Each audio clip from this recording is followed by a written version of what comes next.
Good afternoon, and thank you so much for having me. It's an honor to be speaking to you as well.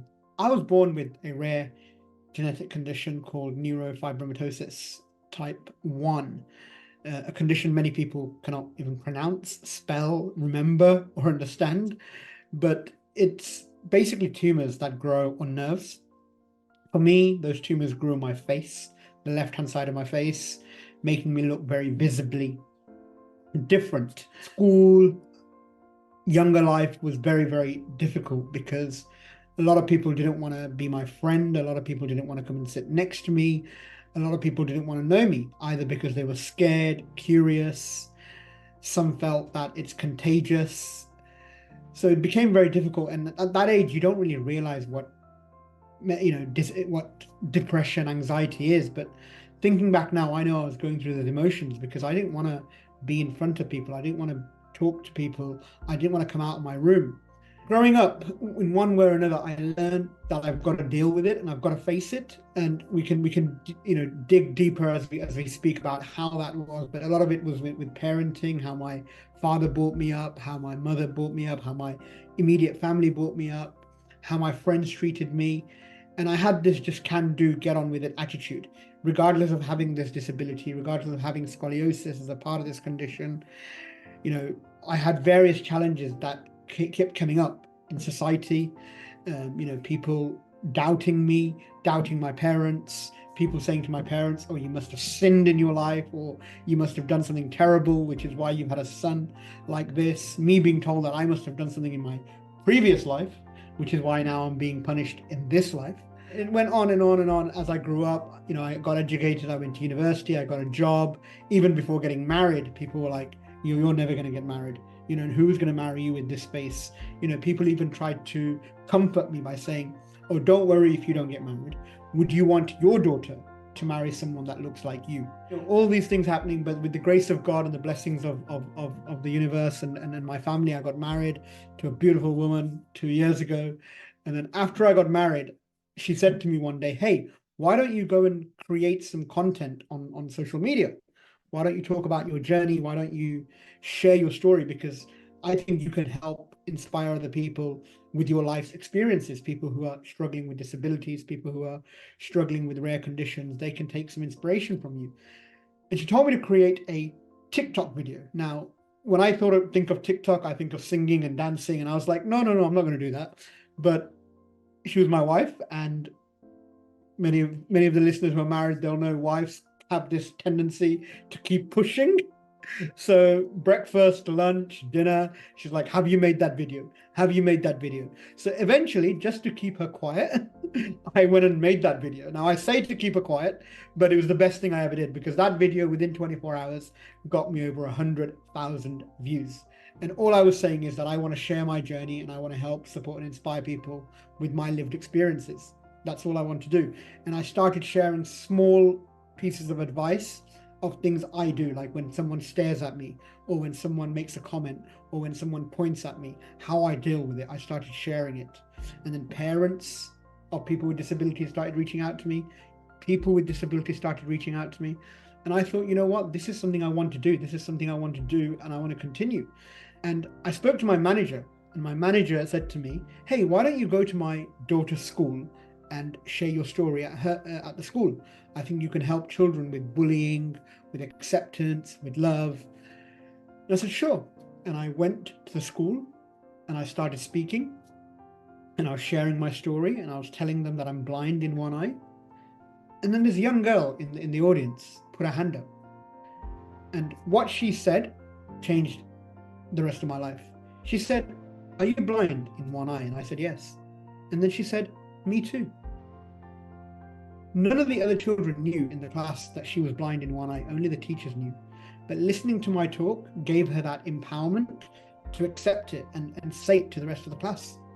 And at that moment, I knew, you know what, this is what I want to do for the rest of my life. I want to now go on this journey to help, support, and inspire people with my story, so people can take some lessons from it and people can, improve their life, be the best version of themselves. And I went back to my job. I went to my manager and said, hey, thank you so much for sending me to your daughter's school.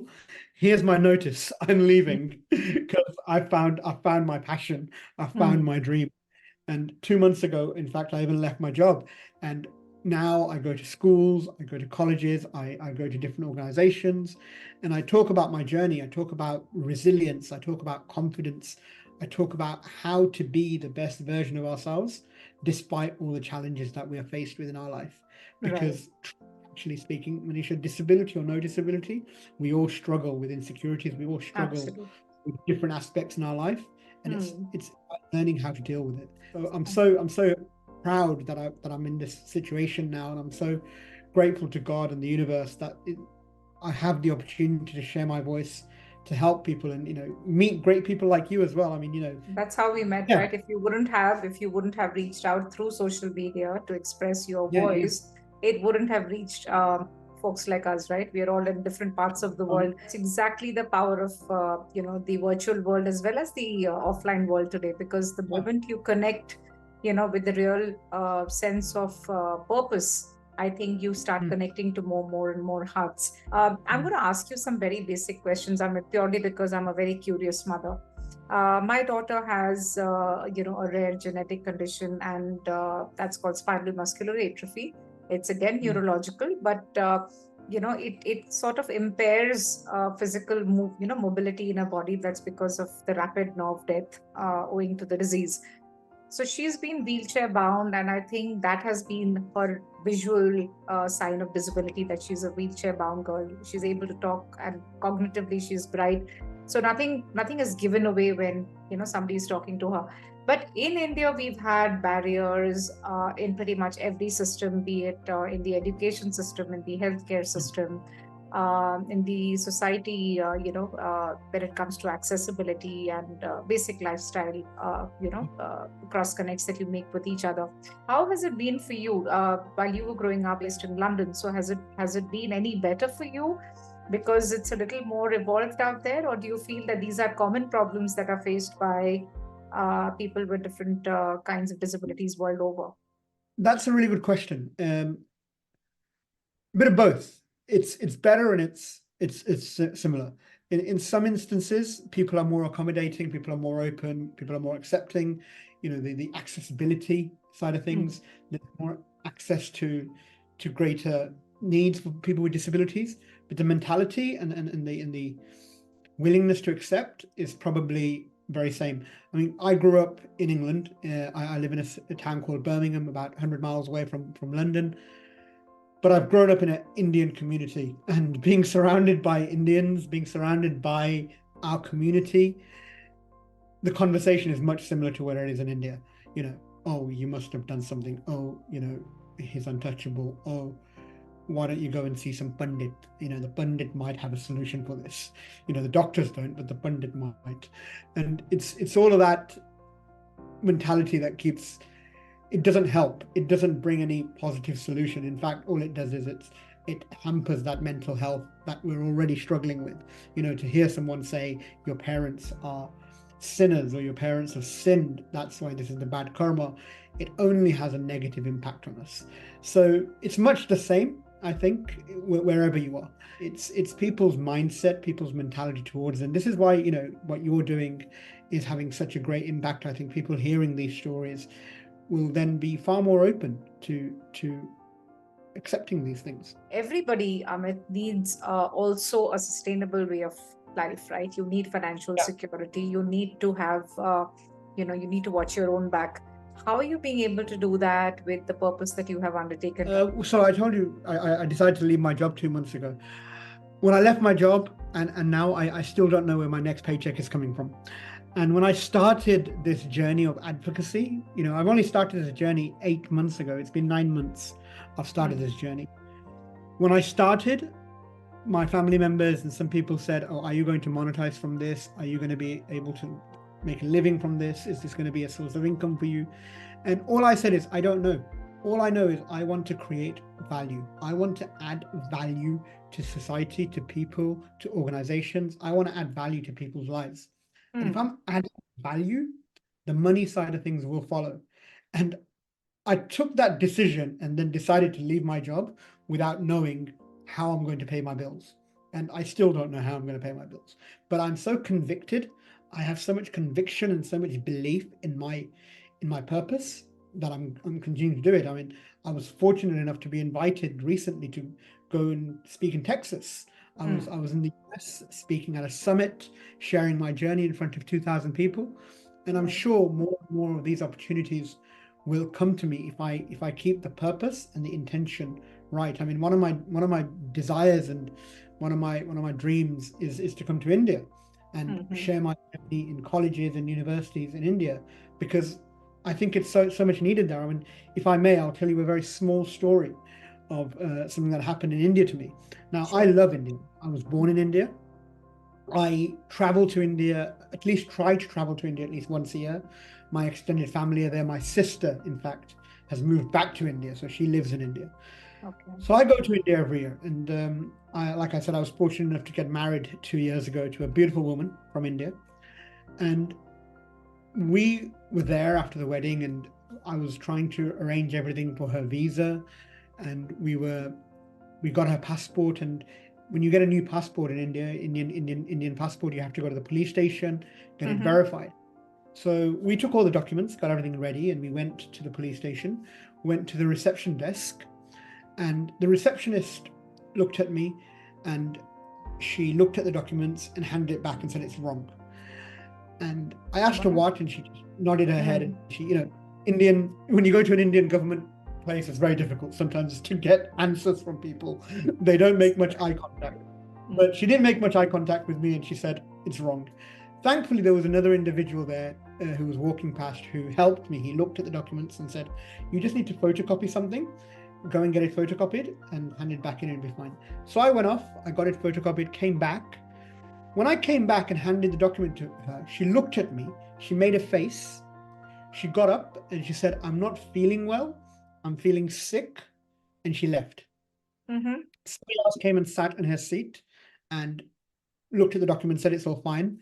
And as me and my wife were walking away, I asked my wife, what happened to her? Why was she being like that? And my wife was being very quiet. She goes, "After you went, the receptionist asked me." So the receptionist asked my wife who I was, said, "Who was this person?" And my wife said, "It's my husband."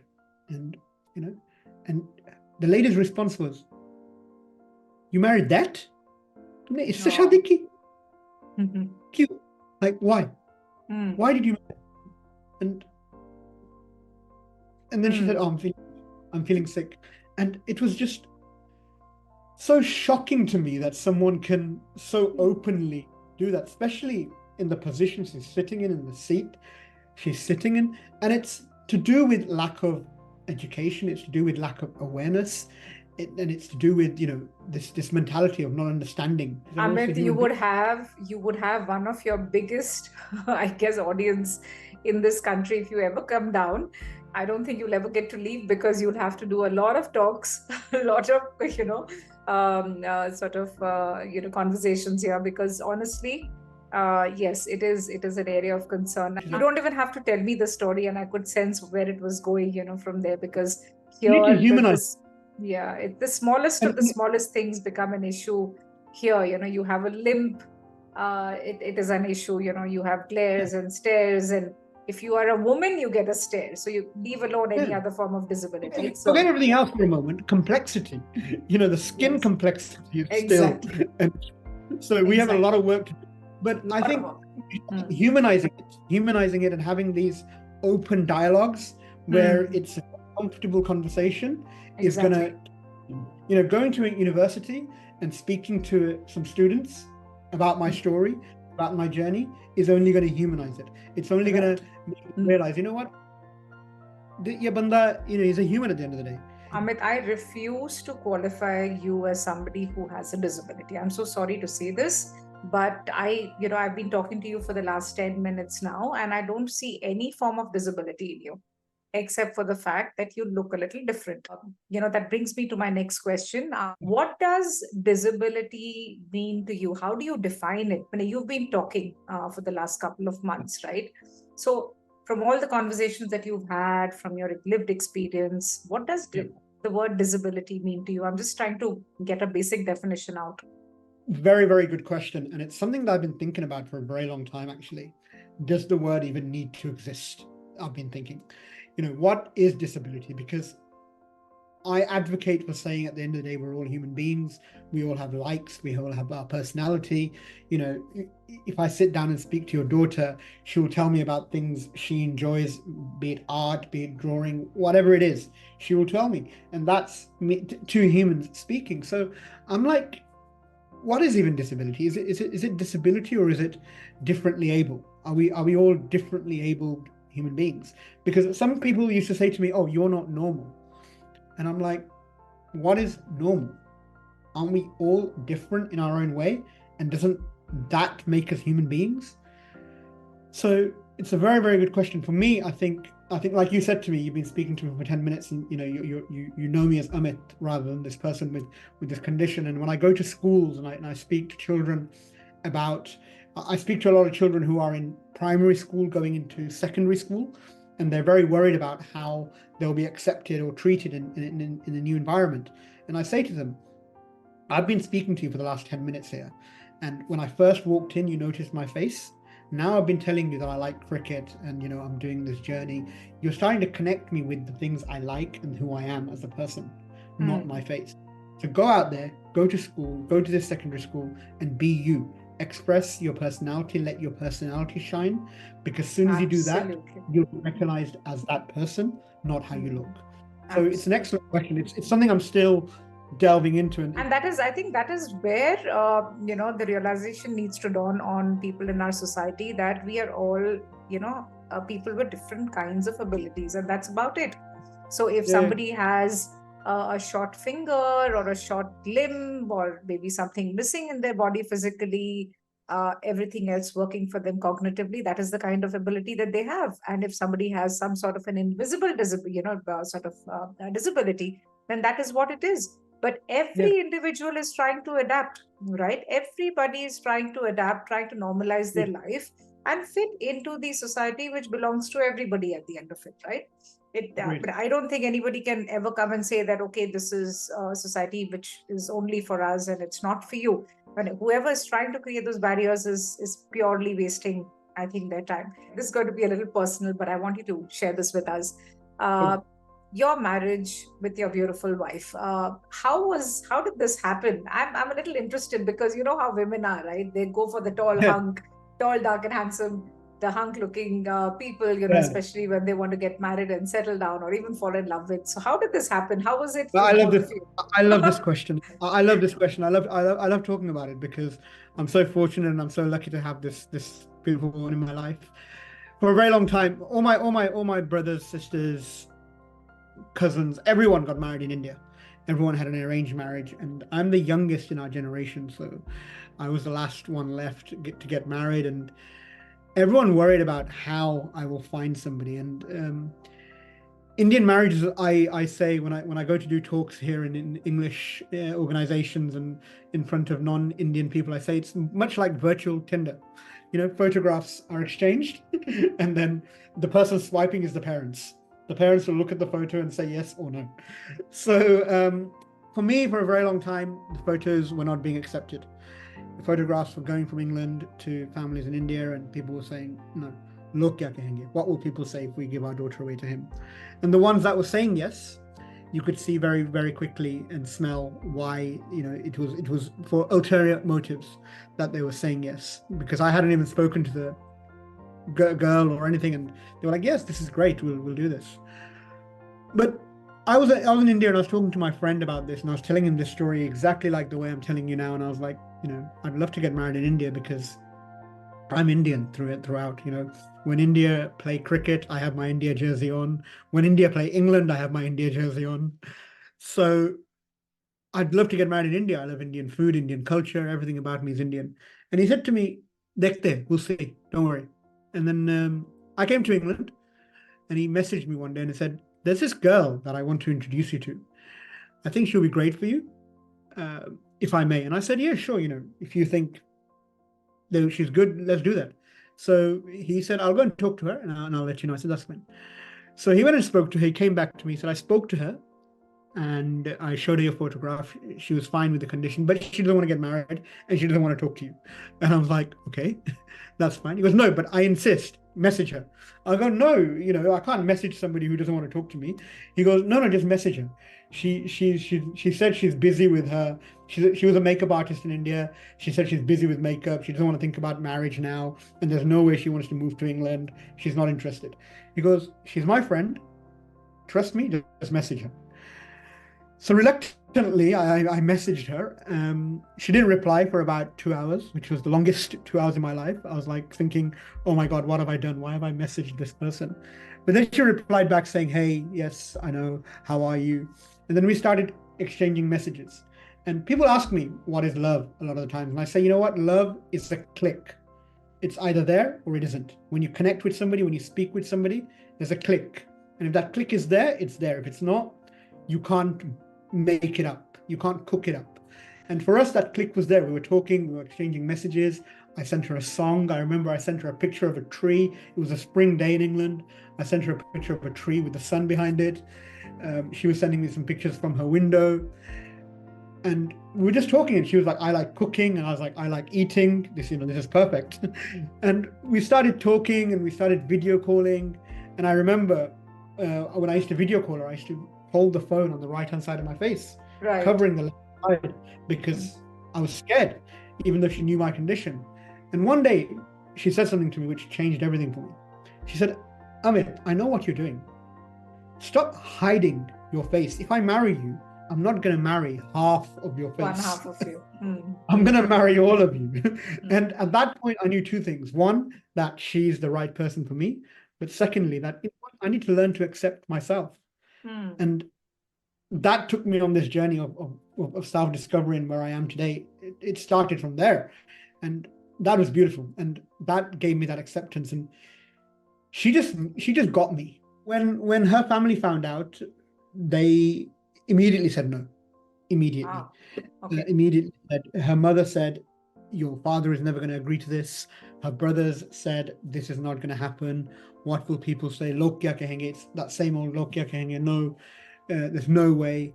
Her father was even to a point saying that, I'd rather commit suicide than let you marry this man. Okay. It was completely no. It cannot happen. To an extent where her phone was taken away. She wasn't allowed to call me. She wasn't allowed to contact me. And then she contacted, then she said to me, my family won't agree. And, I've known you for 6 months. I've known my family for 26 years. I have to swim towards my family. And we stopped talking for a couple of weeks. And then she's messaged me again. She tried to stay in touch. We remained hopeful. My sister lives in India. My sister lives very close to their house. So my sister one day went to their house and spoke to their parents. Their parents reluctantly said, okay, if this is what they want, it's fine. We want nothing to do with it. He can come and get married to him, get married to her. It's okay. My sister said, look, let's try and sort this out as amicably as we can. They said, okay, we'll agree, but we'll have a small wedding in a temple. We don't want any of our family members to be there. We don't want to make it a big deal. So that's fine. I booked my tickets. I was on the way to India. 3 or 4 days before my flight, again, her father said, no, I've changed my mind. I don't want this to happen. This is not happening. What will people say? I can't face society letting you marry someone who's got a face like this. But again, I'd already booked my flights. I said, I'm coming regardless. I went there. And again, the day before the wedding, her aunties, her relatives all said, look, there's still time. Weddings get cancelled even before, just before you go into the mandap. So, just forget it. You're better. You can do better. But she said, no, I'm not going to let this happen. I'm going to go through with this. And like I said, she just got me. She understood, because when she was younger, she had this limp in her leg. She had this polio syndrome, where one of her legs was shorter than the other. And she got a lot of hate for that. She got a lot of comments for that. And so she understood. She could relate Yeah, to your... it magnified that.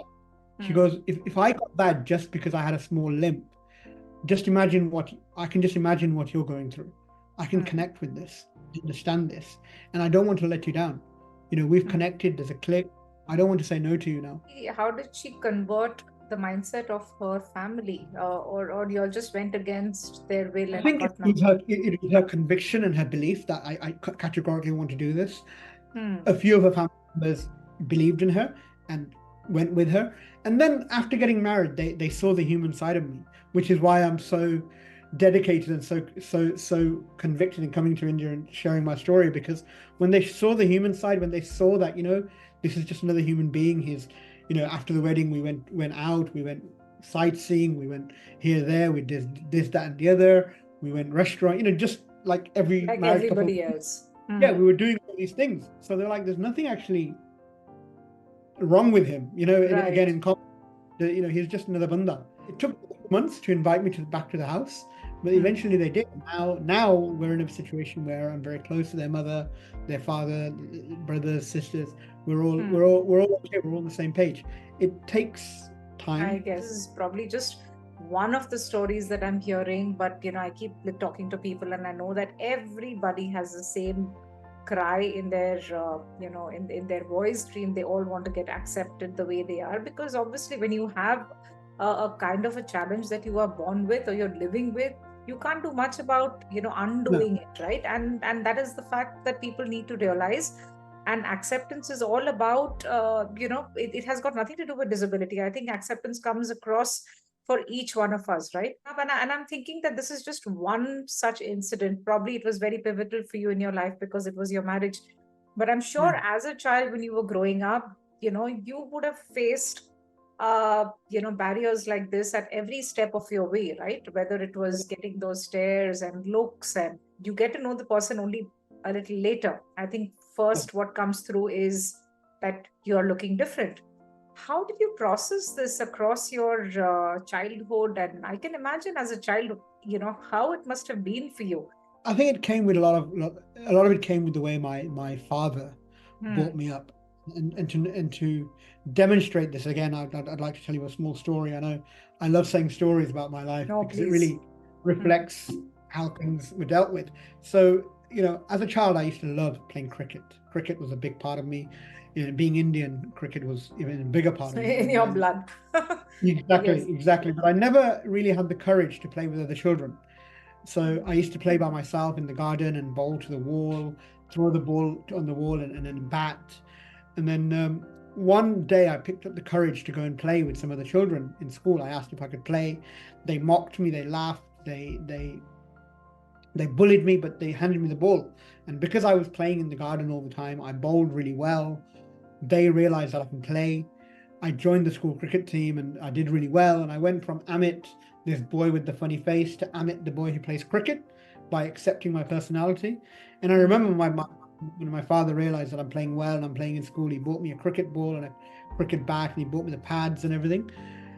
And some of the extended family members, like my uncles and stuff, said to my dad, "What are you doing? He's got this face. It's a leather ball. What if it hits his face and destroys Hmm. him even more?" Hmm. And my father just said, if my boy wants to play cricket, he wants to play cricket, it's fine. He normalized it for me completely. Hmm. At that point, had he sugarcoated it or had he treated me as if I'm different or I'm unable to do something because of my condition, that would Hmm. have brought me differently. He gave me this Absolutely. attitude, go get on with it. You've got this. Hmm. He always pat my back and say, you're a brave boy. You're a brave boy. In fact, now that he's not here and he's passed away, I realize that it was him who was brave and that shadowed me. But he always gave me this courage and this belief that I've got this. He told me off just like he told off his other children. He Hmm. pushed me just like he pushed his other children. And that normalized it for me. That just said, you know what, get on with it. I think we all live in this world where we are seeking external validation. We are seeking to be liked by others, our teachers, our parents, our friends, and we're not spending enough time in self-reflection, But self. Amit, can I ask you something? And I'm so sorry I'm intercepting here. It A child's mind is extremely naive, right? I mean, is. I wish we could tell them that, you need to feel this way and they would know how to do it. I think Yeah. somewhere there is my concern. It's like, you have the ability to nip all this at the bud, but you're not able to do it. And these children grow up to be young adults, and then they are the ones whom we encounter in the society who are busy discriminating at the end of it. Or like a formal subject which is taken up as a part of the curriculum, and you actually teach kids that this is how you remove Yeah, differences, right, from between, like maybe yes. become an empathy coach or take up empathy as a subject. One of the reasons I do what I do with going into schools and sharing my journey is that if I had somebody come to my school and share that journey with me when I was 5, 6, 7, 8 years old, I would have had a different mindset. I would Hmm, have had a different level of acceptance about myself. I would have had a different level of exactly. empathy for people around Hmm, me. So if we can implement this in our education system, that we need to celebrate differences, we need to be empathetic towards people with differences. That's what I think needs to happen. we hmm, need we need more visibility, more education around this. And when hmm, I talk about social media, when I talk about validation externally, we always crave validation externally, but if we can teach children from a young age that we hmm, also need to validate ourselves. Like I talk when I go to schools about the four principles of success and resilience, and these are four principles that I created using my life skills. The hmm, first one is embracing your personality. As a child, I embraced cricket, and hmm, that's what helped me get an identity. The second one is acceptance, self-acceptance. That hmm, came far later in my life through the experiences I had with my wife and me covering the left-hand side of my face. The third is belief, believing in yourself, having that hmm, ability to say, you know what, I've got this, I can do it. I have what it takes to go and hmm. get my goal. And the fourth one is celebrating each of those differences. We're all born different Absolutely. and we need to celebrate that. And Hmm, those are my four core principles that I go and teach in schools when I do my talks. hmm. If we can Excellent. consistently do that, if we can consistently do that to the younger generation, it will have a profound domino effect. You're spot on, Amit. I think this is exactly what needs to be done, and I think during this conversation, somewhere I'm already finding that you have a latent purpose already, not just talking but coaching, right? Coaching and becoming an empathy coach for people of all age groups, and this could be in education, in schools, in colleges, in workplaces, and you never know where else, right? Can't wait to circle back with you maybe after a few months to a year, and then you can tell me that, Monisha, we this is exactly what I'm figured. I'd love that. I mean, I'm in a junction in my life now where I think I have a lot to offer. I think I've got my purpose in space. I've got my vision in place that I want to share my journey. I want to help, support, inspire people with my story. I want to spread awareness. I want to go out and speak about real life lived experiences, which thousands, if not millions, of people can relate to. And Hmm, doing this, I want to raise education. I want to educate people that people can be visibly different, can have rare diseases, but at the end of the day, we are human, and hmm, that's what needs to be celebrated. If I can inspire people who have a rare genetic condition to go and pursue their dreams, and if I can educate people who don't have a rare disease or a condition to be empathetic towards people with rare diseases and give them opportunities and yeah. treat them as human, that will be my goal. And I want to do that by speaking at schools, colleges, universities, Hmm. inspiring people to think that, you know what, we're all human and that's what needs to be celebrated. Any bites on the awareness in terms of the medical condition? Do you also spread awareness on the medical condition? Neurofibromatosis is a condition which affects around about 3,000 in one person in the world.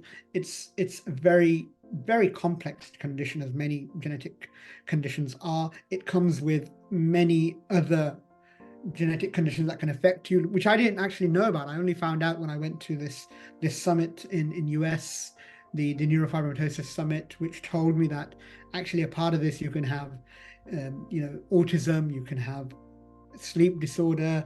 I've got scoliosis as a part of it. So I would ask people, it's actually Neurofibromatosis Awareness Month in May. Hmm. So NF Awareness Month. I'd ask people to go and research neurofibromatosis, spread the word about neurofibromatosis. There is no cure for Hmm. this illness at the moment, but the Children's Tumor Foundation are looking to find a cure and stop NF. It doesn't exist in a specific format, right? It can be different in No, different it doesn't. individuals. In fact, Absolutely. one of the areas, like I was telling you offline, Amit, one of the areas that I was working on is prevention of rare diseases, right? And just a few statistics that can add value to this conversation. There are about 7,000 known rare diseases world over, and Mm, apparently there are genetic screenings available, simple genetic screenings available, a single DNA swab test which can screen you against 6,000 rare diseases. mm, Of which SMA is one, NF is one, and I keep harping on prevention being the cure for rare diseases, because most of them otherwise don't have a cure, and those which have, they're barely 5%, and the treatment costs are exorbitant, like they're through the roof. mm, Like it is in the case of my daughter. So the only bit of preaching that I do in whatever discussions that we have, gatherings that we have, is rare diseases, stay away from it, get yourself tested so that you know which genes have mutated, circumvent pregnancies to have children born with rare disorders. I think we need to curtail the supply of patients being, or people being born with yeah, sort of rare disorders. So this is the only one thing that I wanted to add, Amit, and I am very, very grateful to you for having taken time out today. I am wishing you only but the best, with whatever you have ventured out to do. It's a very sacred activity, if I may add. Very, few people are bold enough to actually step out there and say that this is my purpose in life. Please do not tire out. Do not, whenever you do, hop back into conversations with people like us, because I am also one of those who has given up my full-time career, which was my bread and butter, and I was a single parent raising my two children, but I know how important this is, and I think we need more advocates who add to the voice, because there are very, very few people who talk about it in this space, and somewhere we all need to unite. I don't think geographical barriers matter. Somewhere we can all cross over information between our territories, and show to the world that it just takes a little bit of softening up your mindset to create that level of acceptance, right, for each other, and then there'll be solutions galore. So thank you, Amit. Take care of Yeah, yourself. thank you so much. Rest well, Thank you and so much. loads of love and hugs for your wife. Maybe I should do a Thank you. podcast with her sometime soon. That's so sweet. Thank you so much. Thank you so much. Do tell her a big hi from me.